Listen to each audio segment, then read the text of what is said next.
What is up, everyone? Happy Fantasy Friday. Welcome back. Happy Thanksgiving. Happy holidays. Happy. Today, we're talking about Red Sister by Mark Lawrence. And I've read a few Mark Lawrence books in the last year or so, and they've all been kind of different. This one is the first book in the Ancestor trilogy. There's another trilogy.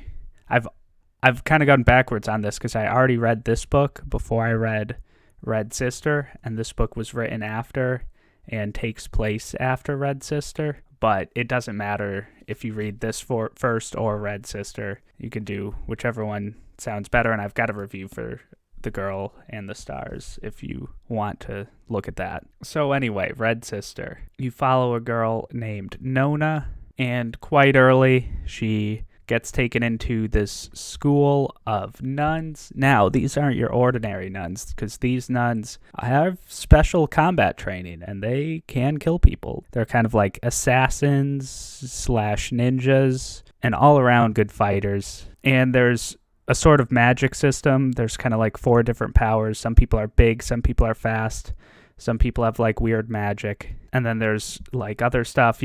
You learn all about that and like the history and the origin behind that. And honestly, it explains the magic system in this book pretty well too, which is cool. One other thing to note about the setting is you're on a planet and the ice caps are just huge. So there's just like this strip of land right here in between the ice caps. It's like a green belt all the way around the planet. So yeah, if the setting sounds cool, if you like the idea of a school setting, you'll probably like this book. I will say, for me, in terms of the setting and how that intersects with the characters, I wasn't a huge fan. And here's why. So if you've ever heard your parents or grandparents or whoever talk about Catholic school and like the nuns in Catholic school, they were very strict, right? The students in their school that they talk about, I mean, they'd have uniforms, they like couldn't talk in class, they couldn't fully express themselves really. And that's kind of what we saw with the characters in this book. A lot of them blended together for me. I'm like, wait, which one of Nona's peers is this? I'm not really sure.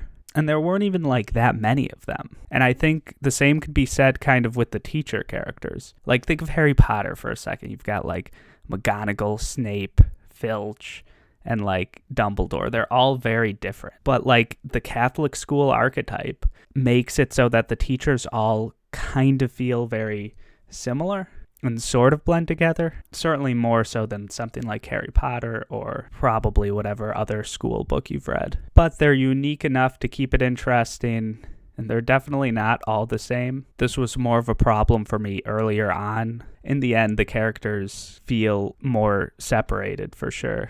Now, let's get to the good stuff. The ninja, nun, assassination stuff. Mark Lawrence does an incredible job with the fight scenes in this book. Honestly, they're better than The Broken Empire, which he also did pretty well at. The fight scenes in that.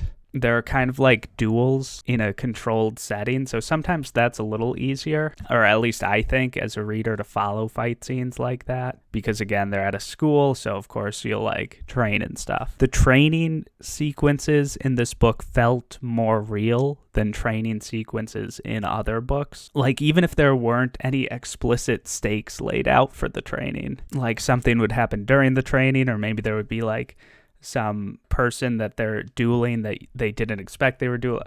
Like, I don't know. It was always something that made the training feel more high stakes than any other training. And then the combat's awesome because, you know, they do like all the assassin stuff. Shurikens, throwing knives, poisons, swords sometimes. And then there's people who are like really, really fast or really big or can like see into the future. So that, I mean, those skills are obviously very important for fighting and make fighting different people very different. And also you can have 2 of those powers or even 3 of those powers, which is very powerful. If you're big and slow, that's a lot worse than being big and fast. So seeing all that play out, whether it's in the dueling arena or like outside the dueling arena, that was pretty cool. All right, now let's talk about the plot. So at first it's a little slow. We're setting the stage, telling you how everyone got into this nun school and like what the powers are and stuff. So it starts out a little slow. But the good thing about this plot is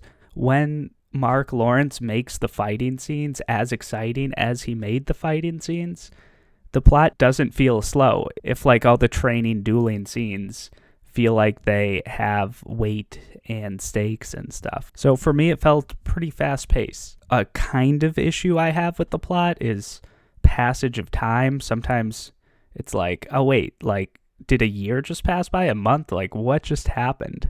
And it transitions from thing to thing unexpectedly. Like towards the end, I'm like, oh, this is like what's going to be happening at the end now. This is cool. But then it was like, oh no, actually there's this other thing that we're doing that we haven't even really heard about. And it's like this whole other quest. And like there would sometimes be training fight scenes where I was going into the fights not knowing what the fights were even about. And it's like, yeah, it's training, like whatever.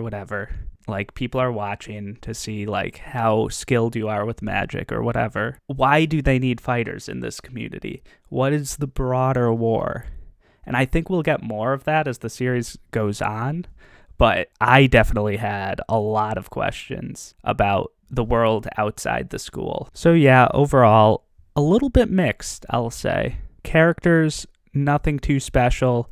The setting I kind of like, but, you know, school setting. There's a lot of school settings out there. The idea of ninja monks, that's obviously cool. But you need more than just an idea to carry the story. So yeah, I'll give it like a 3.5-ish or so. I think The Girl and the Stars was a tiny bit better. But this was more of like a survival gritty story, and Red Sister is more of like the school setting. So if you like the school setting a lot more than like the nature survival story, I think you'll probably like Red Sister more. For me, I'm not like a huge fan of the nature survival sort of thing, but it's a lot less common, so this was kind of a breath of fresh air for me, whereas the school setting's a little bit stale. Also, I'm kind of questioning Mark Lawrence's character work. I don't think he's that great at writing characters. I don't know. Anyway, tell me why I'm wrong about this book or Mark Lawrence or whatever in the comments. Like, comment, subscribe. Join my Discord. We do fantasy videos every Friday and other videos, sometimes fantasy, sometimes hauls, sometimes wrap-ups, sometimes tags, sometimes nonfiction book reviews that can get political. All of this we do during the week. So yeah, definitely stick around if any of that sounds interesting to you. And see you guys next Friday.